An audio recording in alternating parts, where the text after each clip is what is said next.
Olá, amigo vestibulando, tudo bem?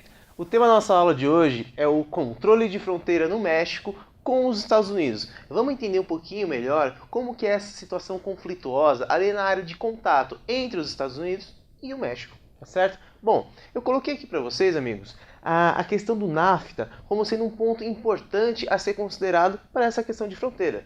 Para tudo. Brunão, como assim o bloco econômico do NAFTA tem tudo a ver com a fronteira? Tem tudo a ver. Porque veja bem, o NAFTA, o Acordo de Livre Comércio norte-americano, que está nele Estados Unidos, Canadá e México, ele foi colocado em cena em 1994. E a partir da década de 90, a gente tem que levar em conta o quê? A gente teve uma série de problemas com os aspectos econômicos, humanos do México. Para você ter ideia, a partir da década de 90, com a implantação do NAFTA, eu teve o aparecimento de cerca de 50% de trabalho informal. Aumentou em mais de 50% o número de trabalho informal. A população... O México como um todo passou a atrair empresas transnacionais. Por quê? Por causa da sua mão de obra barata e da sua matéria-prima barata. Além do que, nós temos os trabalhadores sem direitos e os sindicatos não atuantes. Então nós temos uma situação que na década de 90 eu tive um aumento de mais de 97% do número de imigração ilegal para os Estados Unidos. Veja que interessante, na década de 90, com a implantação do NAFTA, um aumento em mais de 97% da imigração. Deve ter alguma relação, né?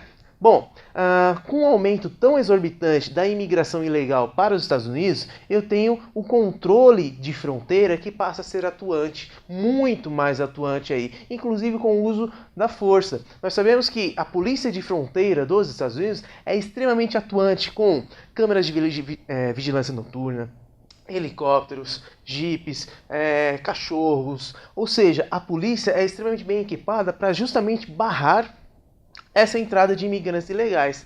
Apesar de todo esse controle, eu tenho que por ano cerca de 300 mil imigrantes ilegais passam na fronteira do México para os Estados Unidos. E para se ter ideia, esse número de imigrantes, já que é ilegais, não dá para ter um controle certo, mas a partir da remessa de dinheiro dos imigrantes para suas famílias, nós conseguimos ter uma noção do número de imigrantes. E para se ter ideia, é cerca de 16 bilhões de dólares por ano. 16 bilhões de dólares por ano que os imigrantes ilegais nos Estados Unidos mandam de volta para suas famílias no México. Isso chega a ser superior que todo o lucro do México com as exportações de petróleo. Veja, essa situação de fronteira conflituosa é bem interessante para fazer uma relação aqui do que o professor Milton Santos chama de relação centro-periferia. Inclusive com o aparecimento de um mercado informal de trabalho, que é o mercado dos coiotes. Quem são os coiotes? Os coiotes são aqueles responsáveis por fazer a travessia do imigrante ilegal na fronteira, tá certo? Bom, eu separei uma questão aqui que eu achei bem interessante, que é a questão da joint venture que se formou a partir do NAFTA. Veja, um professor de Direito da USP, ele fez uma relação falando que é a joint venture dos Eggs and Bacon. O que é isso? Veja, quando a gente teve a formação do NAFTA, é como se a gente tivesse uma relação entre os primos ricos, Estados Unidos e Canadá, e o primo pobre, o México, onde nessa relação os Estados Unidos e o Canadá, esse professor de Direito da USP, ele faz uma relação como sendo a galinha e aqui o porco, onde nessa relação Eggs and Bacon, os Estados Unidos e o Canadá ficaria responsável pela entrada do ovo no negócio e a entrada do bacon ficaria por parte do México. Vamos lembrar o que é uma joint venture? Joint venture é uma espécie de associação, uma cooperação entre empresas para a produção. É mais ou menos o que aconteceu no Brasil na década de 90 com o Super Nintendo.